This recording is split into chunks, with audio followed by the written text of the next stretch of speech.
今回は、中古で485系、さよなら白鳥を手に入れましたので紹介と、後半は走行動画です。485系、ずっと欲しかった車両の一つで、この限定セットを1万ちょっと出るくらいで手に入れることができました。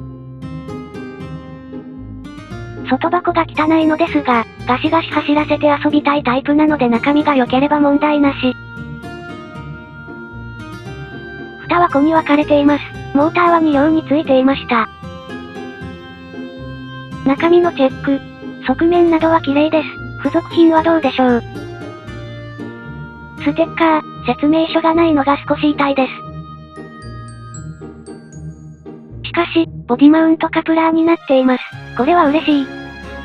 この長いボンネット、オーナメントから連結機にかけての戻りの角度、ライトの付き方など、とても魅力的です。硬直両用車の、機械だらけの屋根上もかっこいいですね。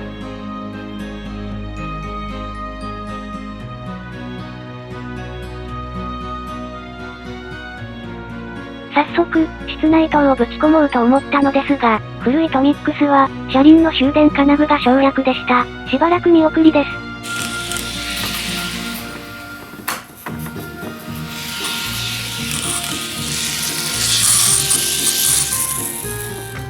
動画だと大したことなく聞こえますが、かなり耳につきます。しょうがないので分解整備。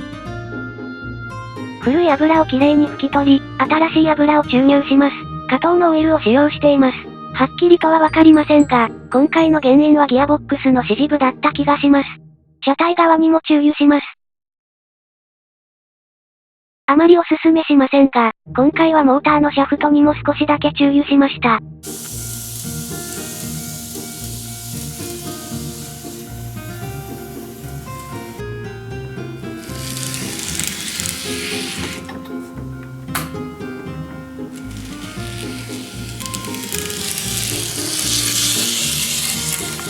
今回、走行シーンで連結機カバーをつけるのを忘れました。ごめんなさい。それでは、走行シーン、行ってみよう。